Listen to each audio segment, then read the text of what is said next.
Stacy and I have been married 15 years.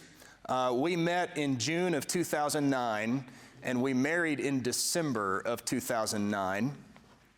And wow, y'all are the first crowd that didn't go, yeah, it was kind of a quick turnaround, but when you know, right? When you find the right one, you find the right one. So we said we were going to wait 5 years before we started having kids. We made it to 3, and that's okay. Then we said we were going to have 2 kids and then 3 kids, and well, we have 4. So we're waiting to see what other plans we have for life and how those end up completely different than what we anticipated.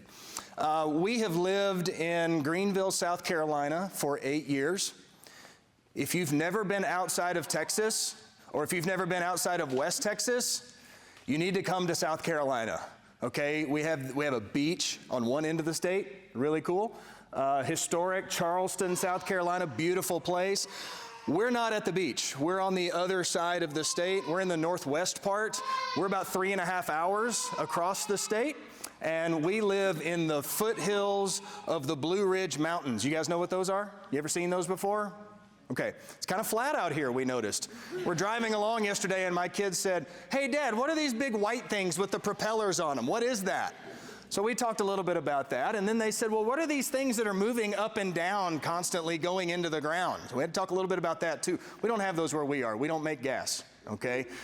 We make shrimp where we are, and we make good shrimp, okay? So you guys should come and check it out. Get you a shrimp and grits, Charleston dish. Okay, let's see. What am I missing?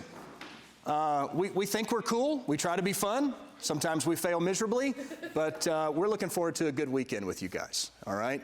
So, I'll take 10 seconds and answer any questions you guys have for me. Get to know the Walkers. Okay, good, your time's up. All right. All right, let's go to Luke chapter 10 together. Luke 10. So now we'll get into the portion that you actually came for, all right? The study portion. I want you guys to talk in this session. If I'm moving along too fast, raise your hand, yell at me, throw something at me, whatever you got to do to get my attention, because I want to hear from you. This hour, we are going to be in Luke 10 and nowhere else. We're going to work this text together as we talk about finding balance in life's busyness. So I want to start off with something that I think you can probably relate to. Back in August of 2024, so this was just a recent thing, the United States Department of Health and Human Services came out with a study that was called Parents Under Pressure. Now, don't worry if you're not a parent. We're going to say things in this session that'll be helpful to you too. But in this session, these parents, oh yeah, by the way, Jamie's got handouts. If you don't have one, you're going to need one for all 3 of our sessions today. So raise your hand if you don't have a handout. There were plenty, but they're just spread out on all the tables. All right, so in this study, the Department of Health and Human Services said 41% of parents say that most days they are so stressed that they cannot function. And that 48% say that most days their stress is completely overwhelming. I wonder if any of us identify with that. The stress that I feel most days is overwhelming to the point that it may be even debilitating. I throw my hands up and I say, I can't get everything done that I need to do. I'm under so much pressure to get things done. Anybody ever feel anything remotely close to this? Don't be embarrassed. It's okay. Nice and high. Be proud. Be proud of your anxiety, okay? All right. What are the things that keep you busy? There are no wrong answers here. Tell me, what keeps you busy? Your kids. What else? Your job. Your job. What else? Cleaning the house. Cleaning the house, the chores and things that need to be done to keep life functioning. What else? Church activities. Church activities. Man, if the elders would stop scheduling things, we could actually get some things done around here. Okay, what else? Football game. Football game. Says the Packers fan. Packers. Wow. We still love him. Yeah, love one another, even your enemies, right? All right. You mean watching the football games? Is that what you're, okay. All right. And then talking about Okay, on a more serious note, And all the court after hours shows about it. I spent a couple of hours with Wes this morning with the podcast, and so I'll let him slide. I like Wes. He's an all right guy. All right, but on a more serious note, what else keeps us busy? How many of your kids play sports, like Little League or softball or something like that, and you're coaching? You find yourself coaching every season. I've been coaching soccer for something like 41 years now, it seems, okay? I don't even like soccer. But my kids like soccer, therefore I like soccer, okay? There's a lot of things that keep us busy. We volunteer in the community for different things. We're church members. We're citizens of Lubbock, Texas. We're citizens of the United States, and so there's responsibilities that come along with that. We are husbands and wives and fathers and mothers, and maybe some of you are uncles and aunts. I mean, there's just so many directions in which we are being pulled. There's a lot of things that we feel like we have to get done, and I don't know about you guys, but my day only has 24 hours in it. Sometimes I wish it had more, okay? So I want to put a picture of somebody up on the screen. I want y'all to tell me if you know who this is. You probably don't. He's not very famous. Anybody know who that is? Yeah. Okay. So this, of course, is Elon Musk. And I'm not going political with this. So if you're like, oh, no, I'm not going there, okay? But, you know, what's interesting about this guy is about half the country hates his guts right now, and the other half of the country thinks he's incredible. What is Elon Musk most famous for? Tesla, right? Yeah. He's the owner, the founder of Tesla, the electric car maker. But that's his only job, right? No, he owns other companies like Starlink, which is a satellite communication company. He owns that one as well. He also owns a company called The Boring Company, and it's not boring like they bore tunnels into the earth, okay? So that's where that name comes from. I think it's a pun. I'm not sure, but I think it's a pun, okay? SpaceX, you guys ever heard of that company? Yeah, he owns that one too. He literally sends rockets up into space and brings them back and uses them again. Okay, Solar City, renewable energy company that he owns. Okay, how about this one? How many of you are on this one? The artist formerly known as Twitter. Okay, I'm not on X. I've never been on X. It's really hard to limit preachers to 140 characters. So I'm not on Twitter, all right? But he owns Twitter now. He bought it for some obscene amount of money a few years ago, all right? Neuralink, another company that he owns. Okay, so count them. That is 7 companies that Elon Musk owns and runs. He also runs the Musk Foundation, which is a renewable energy 501c3 philanthropic trying to help third world countries with renewable energy resources.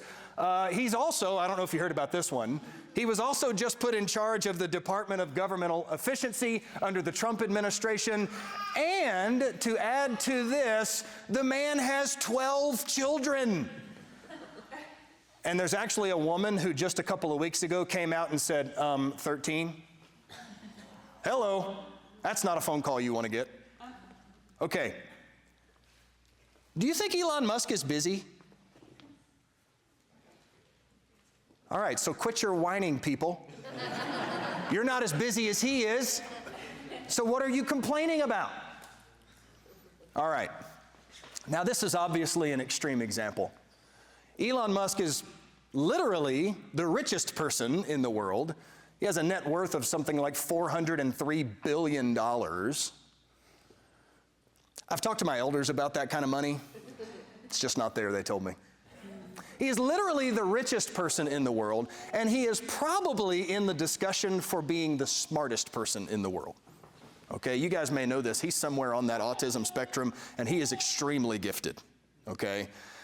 How does this guy do this? He must have figured out a smart way to get 72 hours in his day. Obviously not. Elon Musk is really busy. We are too. You guys ever feel like this in life? You feel like you're trying to spin plates and you've just got too many of them going? You guys ever tried to spin one plate? Like actually spinning a plate on a stick? That's like impossibly hard. And there are people who can do half a dozen, 8, 10 at a time. I don't know how they do that. It's okay, don't be embarrassed.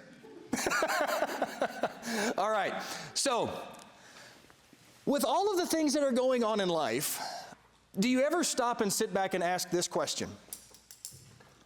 What are the things that really matter? What are the things that I really need to be focused on? I'm being pulled in every possible direction. I have so much going on. Is there a way that I can scale this back to the things that matter the most?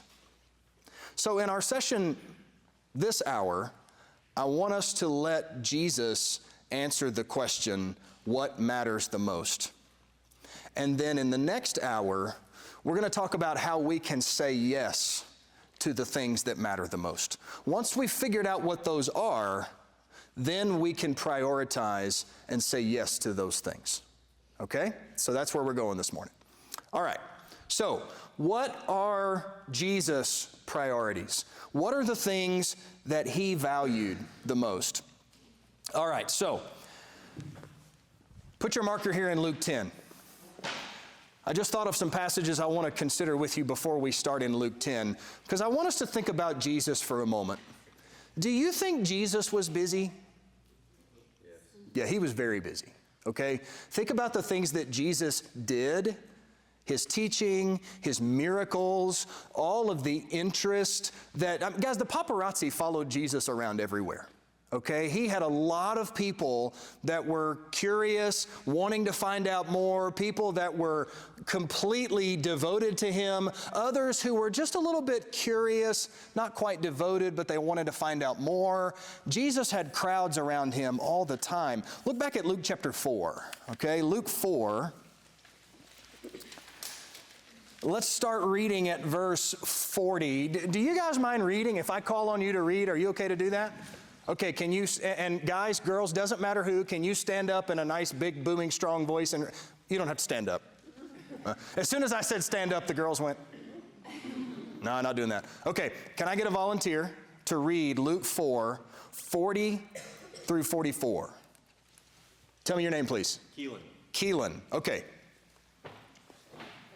Now when the sun was setting, all those who had any who were sick with various diseases were brought them to him. And he laid hands on every one of them and healed them. And the demons also came out of many, crying, "You are the Son of God." But he rebuked them and would not allow them to speak, because they knew that he was the Christ. And when it was day, he departed and went into a desolate place. And the people sought him and came to him, and would have kept him from leaving them. But he said to them, "I must preach the good news of the kingdom of God to the other towns as well, for I was sent for this purpose." And he was preaching in the synagogues of Judea. All right, thank you, Keelan. Crowds are following Jesus. He is healing people in verse 40, people with various diseases. And it says he was laying his hands on each one of them. This took a lot of time. And then in verse 42, Jesus says, I've got to get away. I need to go to a secluded place, withdraw from all of this attention. Go to Luke chapter 9. Can I get somebody to read verses 10 and 11? Luke 9, 10, and 11. Don't be shy. All right, Caleb. On their return, the apostles told them all that they had done, and he took them and withdrew apart to a town called Bethsaida. When the crowds learned it, they followed him, and he welcomed them and spoke to them of the kingdom of God, and cured those who had need of healing. So in Luke 9, he sends the 12 apostles out to preach and heal. And when they come back, he says, hey, let's get away and let's talk about your preaching and how successful it was. Let's find a secluded place away from the crowds. But the crowds found him. And when they did, It's interesting that Jesus doesn't say, "Go away! I'm trying to get away from you people." He welcomed them. He received them. He showed mercy to them. Jesus was constantly busy. He had people around him all the time, and he tried to find a secluded place. How many of you with young children have discovered, and I'm talking toddler age, how many of you have discovered that the only secluded place in your house is the bathroom? And even then, you got these little fingers reaching up under the threshold of the door. "Mommy, mommy, go away. Why did I have you in the first place?" Okay? You feel like that sometimes. Maybe not literally, or maybe not entirely literally.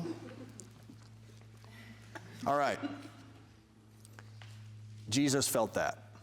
People constantly clamoring for his attention, wanting his healing, wanting his teaching, wanting his time.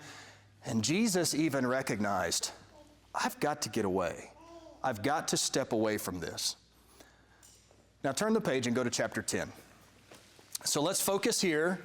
What are the things that Jesus thinks are important things? What was Jesus concerned about? All right, so we're going to start with this. Luke 10, Jesus teaches us that preaching the gospel to people who need to hear it is important. If you look at Luke 10 and verse 1, Luke 10 verse 1, after this, the Lord appointed 70 others.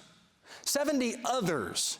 If you look back at Luke 9 and verse 1, it says that Jesus took the 12 and he sent them out to preach. Now Luke says he got 70 more, okay? 70 others, and he sent them in pairs ahead of him to every place where he himself was going to come. And he was saying to them, the harvest is plentiful, but the laborers are few. Therefore, pray to the Lord of harvest to send out laborers into the harvest. For Jesus, preaching the gospel of the kingdom of God was important. In Luke 4, we read a moment ago that Keelan read for us, Jesus was trying to withdraw and get away from the crowds because he said in verse 43, I need to go to other cities and preach there too. I can't just focus all my energies here. I need to go to other places and preach there too. So for Jesus, preaching the gospel was important. You remember in Luke 19 about Zacchaeus, that wee little man who climbed up in the tree? Luke 19 and verse 10, Jesus says that the Son of Man came to seek and save the lost. Now, you say, yeah, okay, but why are you talking about that? I'm not a preacher. I'm not a missionary's wife. Why are you talking about that? If you have children in your home, no matter their age, you have souls who need to hear the gospel. I want you to think about Noah for a moment. You remember the story in Genesis 6? When the scripture says that God looked upon the world and he saw that the only things that people thought about continually were evil things. And so God resolves to judge the world in the flood. And he says, my spirit will not strive with man for any longer. 120 years will be the limits that God set. I take that to mean he spoke to Noah and he said, Noah, you got 120 years. I need you to build this massive boat. I'm going to get you all these critters to put on there, but I'm going to make this boat big enough, Noah, that people can get on this boat too.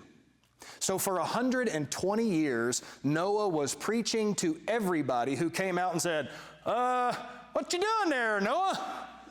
What you building this big thing for? What is that? And Noah says, God's coming in judgment. God is going to destroy this world because of our sin, and we need to get on the ship and be saved. Yeah, okay, Noah, sure thing, you bet. Hey, guys, Noah, you know that vineyard he's got, right? There was plenty of room on that ark for more than just 8 people. But let me tell you this, there's nobody Noah wanted on that ark more than those 8 people. So the fact is, every day of our lives, we have an opportunity given to us by God to speak the gospel into the hearts and minds of our children. And they need that. Preaching the gospel to those who need it is not just the missionaries who travel over to Zimbabwe.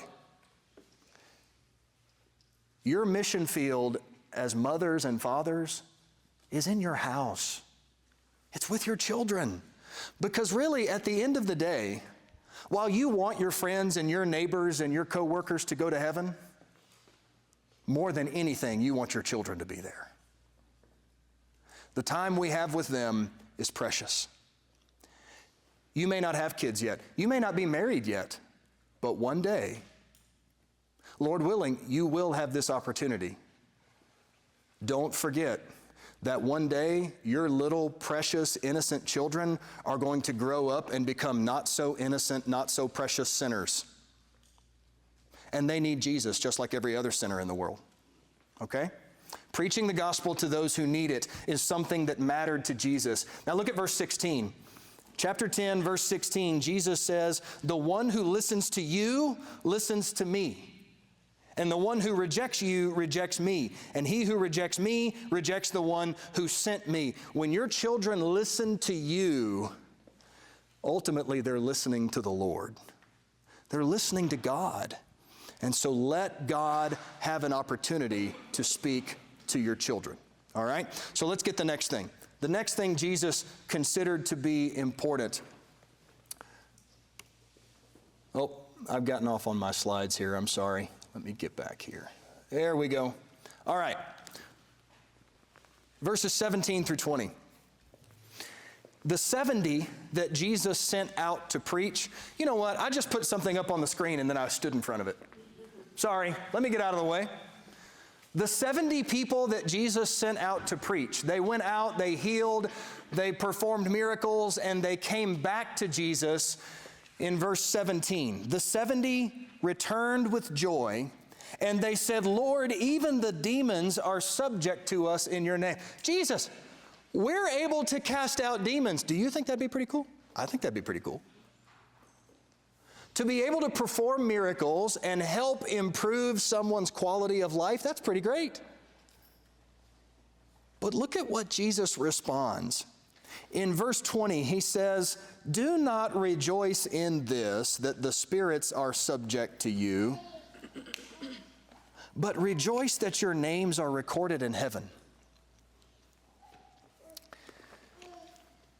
Don't get excited about the fact that you can perform this miracle. Be excited about the fact that God knows who you are. God knows your name, and your name is written in the book of life. Now let's connect this to point number 1. We preach the gospel to those who need to hear it so that their names can be in the book of life and they too can share in the joy of eternity in heaven. But I want you to think about these apostles and what they're excited about. They're excited about what they could do, the gift that they were given, the deeds which they could perform. And Jesus says, yeah, that's good and all. You're helping people, that's good. But there's something bigger that you need to see. Healing these people is a secondary thing. Let's look at the primary thing. Now, I know none of us are casting out demons and performing any kind of miracle in that way. But were the disciples that Jesus sent out, these 70, were they proud of what they were able to do in casting out these demons? And I mean proud in a good way, right? This is a good thing we're doing. We're helping people. We're making people's lives better. Were they proud of what they were doing? Yes. What are the activities that you do that are good things that you're proud of? It's probably a lot of those things that you said at the very beginning, those responsibilities that you have, like children, work, all of the different things that are tugging at you and pulling you in different directions. You husbands in your jobs, are you proud of what you do? Are you happy with your career or the job that you have, and you're happy to work hard and provide for your family, sure. And it doesn't matter what your career is. I remember something my dad said to me all the time when I was growing up. Son, I don't care what you do with your life. I don't care if you are the president of a company or if you are the janitor that cleans the bathrooms for that company. Whatever you do, just be a Christian. My dad drilled that into my head. Whatever your work is, gentlemen, work hard, work honestly, provide for your families, and take pride in what you do, right? That's an important idea. Be proud of that, but remember, that's ultimately a secondary thing. Because what matters most is that your name is written in heaven. What good is it going to be for you in the judgment? If you stand before God and you say, I worked 65 hours a week, I had a six-figure salary, and I had my family riding around in really nice cars, and God's going to say, okay, and, where's your name? Where is your name? That's what really matters. Don't rejoice in all of the activities and the responsibilities and the busyness. There is a sense in which we ought to rejoice in the responsibilities God gives us, right? We'll talk about that some more in the next hour. You know, you mothers, are you proud of the things that you do in your home for your husband and your children? Yes, you should be. But ultimately, we do those things. We do all of these things because we want our names to be written in heaven, because these are the things that God has given us to prioritize. Okay, I'm moving fast, and I'm not giving you guys an opportunity to speak. Like I said, throw a shoe at me, whatever you got, if you want to add to this, okay? Okay, good. Crickets. That's all right. That's good. Okay, let's get something else.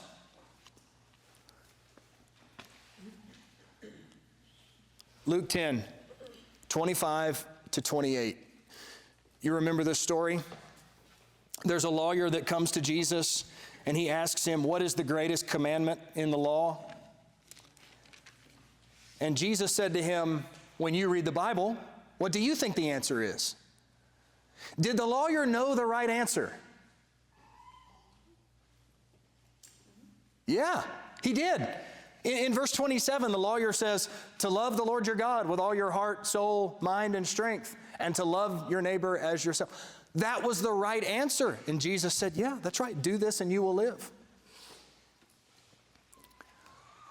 Love God with everything you have.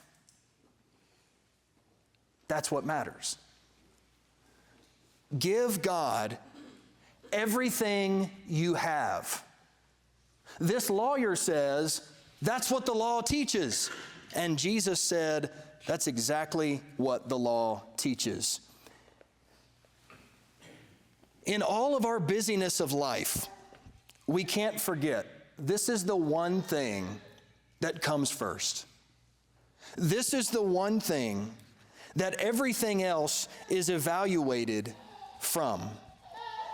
So what I want to suggest to you that if you look at the way you spend your time, if you look at the activities that you're involved in, what is your intrinsic motivation for those activities? Is it coming from the fact that you love God with all of yourself, with all of your heart, soul, mind, and strength? If that's not the motivation, then this is probably not something that God wants to be a high priority for us. You husbands and you fathers, why do you go to work and work hard and blood, sweat, and tears and give everything for your families and sacrifice? Why do you do that? Because that's what God tells you to do. And you love God and you're putting Him first, and so that's how you approach your job, right? I think when we talk about this commandment, love God with all your heart, soul, mind, and strength, we just confine that to, well, yeah, that's like worship stuff. That's church stuff. No, it's much bigger than that. You go to work every day and you work hard Because God tells you to work hard. God tells you to make that sacrifice and provide and give everything you have to take care of your family and to take care of others who are in need. And because you love God and you love what God says, you value what God says, that's how you approach your job. You with me? How many of you are stay-at-home moms? You work, but you don't work outside the home. Don't be embarrassed. Come on, raise my pie. It's good. Okay. How many of you stay-at-home moms think, now this is true for mothers that work outside the home too, okay, but how many of you moms, when you're doing laundry and you're folding laundry at the table, you're thinking, I am doing this because I love Jesus?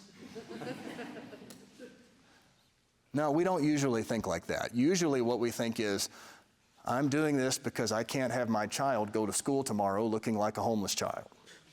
Right? I'm trying to take care of my children and keep up with all the chores and the responsibilities.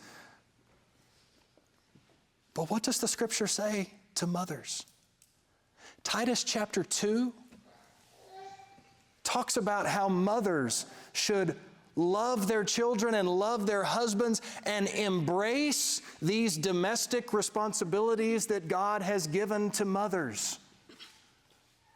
So when you're doing laundry, you're doing that for the Lord. You're doing what God gave you to do. You're taking care of your family. When you nurse that baby and then the baby throws up in your face, yeah, it's happened. You've been there. When that happens, man, why are you doing that? Because you love God. Because you're embracing the role that God has given you, right? Now, I know that we think about those things in terms of, man, life's just so busy. We got so much going on. Yes, you do. But ultimately, these God-given responsibilities that we're partaking in, we're doing them because we love God. Because these are responsibilities that God gave us as parents and as wives and as husbands. Are you following what I'm saying? Okay. I know it's really hard when you're doing those things, to whistle while you work and sing, "Oh, how I love Jesus." I get that, right? When you're up at 2 o'clock and the baby's crying and you're trying to console, I know that. But parents, that is God's work that you're doing. You're doing it not only because your children need you to do it, you're doing it because God needs you to do it. The kingdom needs you to do that.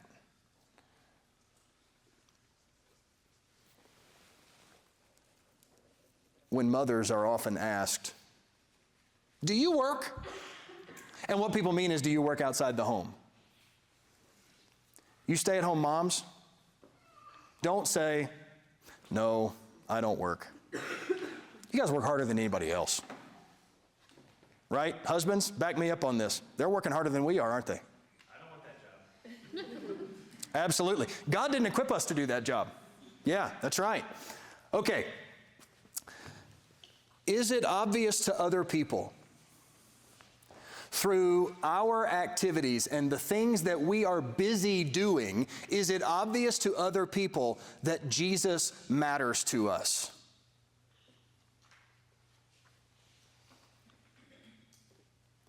So the second thing the lawyer says, love your neighbor as yourself.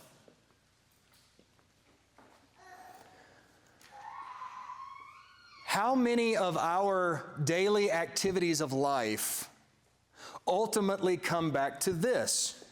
The willingness to give, the willingness to serve. The lawyer asks the question, okay, yeah, but who is my neighbor? And then Jesus goes into the story of the Good Samaritan. You're familiar with that story.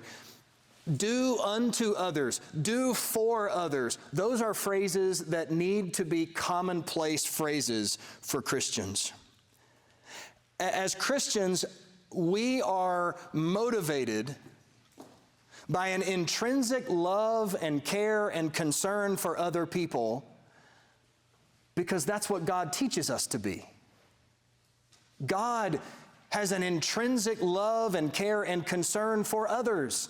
And so, as John said, we love because he first loved us. This is what he has taught us to be. So think about Jesus again, when those crowds were gathering around him and he was trying to escape. He was trying to have a little bit of time where he could get away from everybody.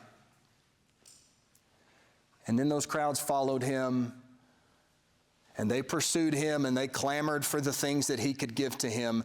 Many times in the scriptures it says, Jesus, he welcomed them.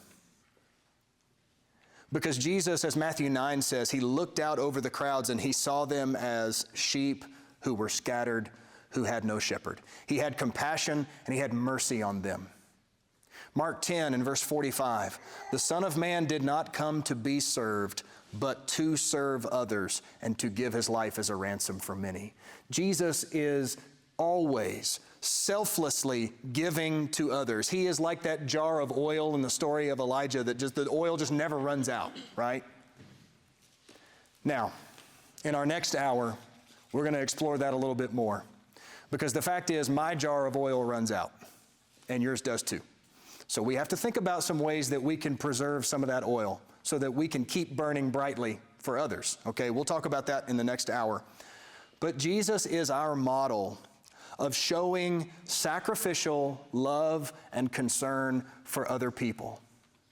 Now, how many of our life's activities, how many of the things that keep us busy and keep us constantly running and burning the candle at both ends, how many of those things revolve around other people? So again, in the next hour, I'll give you a little preview right now, but in the next hour, we're going to delve into this a little bit more. When you read the self-help books, help, I'm too busy. I've got too much going on. I don't know what to do. The self-help books, particularly the ones that are secular in their nature, will say, you got to start learning to say no to some things. There is some truth in that, okay? But here's the problem with saying no to everything. I tend to say no to the things that don't help me in any way. I say yes to the things that give me an advantage in the end. I say yes to the things that benefit me in some way. But if it doesn't benefit me, nope, it's not about me, I'm going to say no. Where does that lead? That leads to selfishness, doesn't it?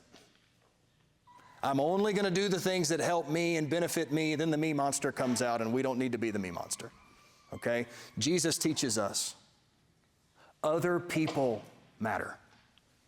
And we need to say yes when we can reasonably do so to others. Okay? I want you to start thinking about these 2 points, these two that are at the bottom. Love God with all your heart, soul, mind, and strength. Love your neighbor as yourself. I want you to start thinking about all the activities that you have in life through the lens of those 2 things. If you can somehow make a legitimate connection to that activity, to those 2 things, then those are probably things that you need to keep in your life.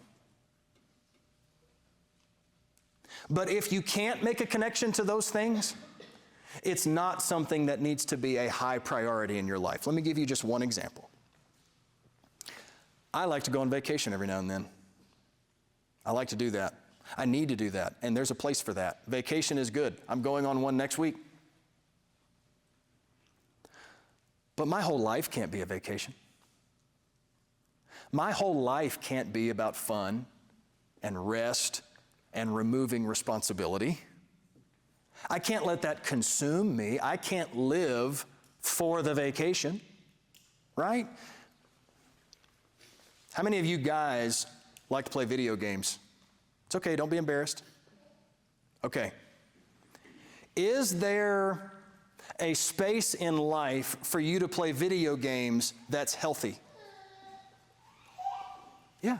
Little recreation, a little bit of fun with some of your friends online, talking smack to each other. Hey, your football team's terrible. Okay? A little bit of that is okay. But when you start spending 8 hours every night, you're not sleeping, you're staying up all night long playing video games, okay, now that's a problem. Because that has nothing to do with either one of those motivations, right? Now that's kind of an extreme example, but I want you to just start taking and evaluating, okay, what are the things that I'm spending my time doing?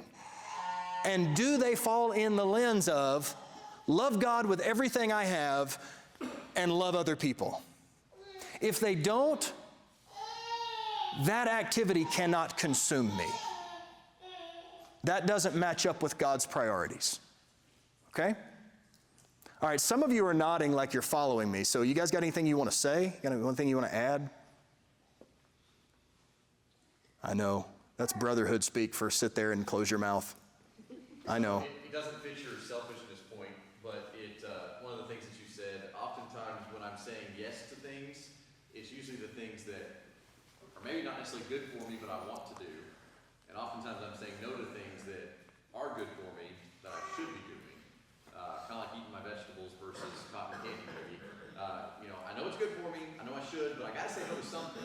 Yep. I can't do everything. Yeah. And oftentimes we choose to say no to the wrong thing. So Jamie's kind of leading us into the next hour. Okay, that's a great comment, and we're going to spend a lot of time on that in the next session. Okay, that's really good. You guys got anything else? Okay. Guys, it's 10:57.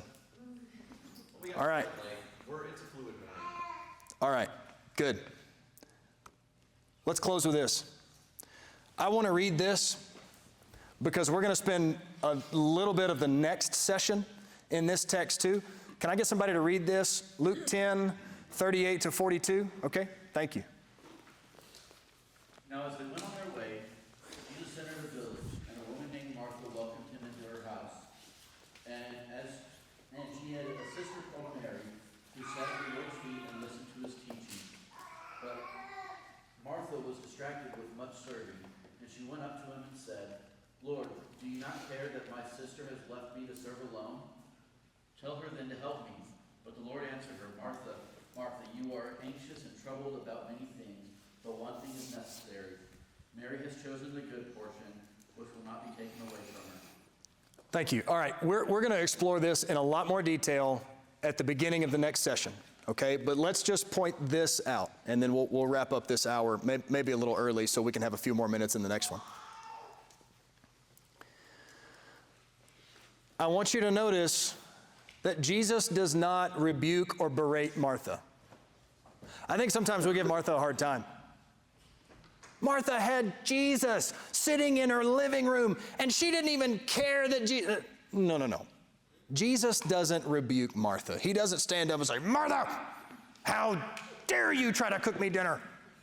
How dare you try to show me hospitality? In fact, in Luke 7, you read the story about Jesus going into the home of a Pharisee named Simon, and he rebukes Simon for not showing him the common hospitable gestures. You remember that story? The woman who comes and washes Jesus' feet with her hair and her tears? Simon, I entered your house. You didn't greet me with a kiss. You didn't offer to wash my feet. He's not rebuking her for showing hospitality. But he is saying to Martha,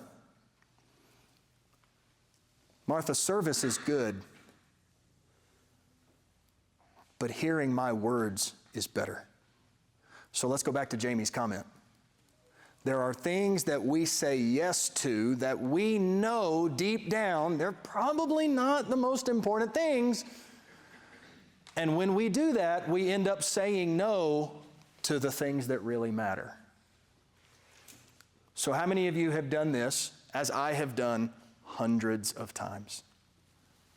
You had a full day filled with activities, and you're going through the day thinking, I didn't start the day off with my Bible reading this morning.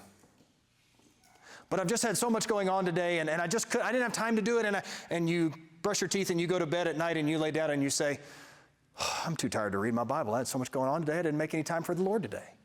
I haven't even said any prayers today. I have done nothing spiritual today. Then you kind of feel guilty about it. You guys ever done that before? Yeah. And see, Jesus was worried that that's what Martha was about to do. Martha had a golden opportunity to sit and listen to Jesus talk. I mean, let's be honest. If Jesus was coming to your house, how many of you would not be frantic? clean the house, cook the meal, make the best dish you can make. I wonder if Jesus likes lasagna. I'm going to make a 9 by 13 lasagna. No, you know what? Jesus is coming. I'm going to make 3 9 by 13 lasagnas. I'm going to jump on Pinterest and see if I can find Martha Stewart's latest tips on how to have a nice, clean home, right? How many of us would be doing that exact thing? And yet, what really matters? How many of us would have prioritized the things that Mary did? And it's so awesome, so easy for us to read this story, which is a familiar story, and say, yep, I would have been like Mary. I would have recognized the opportunity that was before me. I would have sat and listened to the words of Jesus, when in reality, the fact is we probably would have been like Martha, right? We need to be Martha in life, but we also need to be Mary in life, right? Both of these things have their place, and we'll talk about that some more in the next hour, a little bit more detail.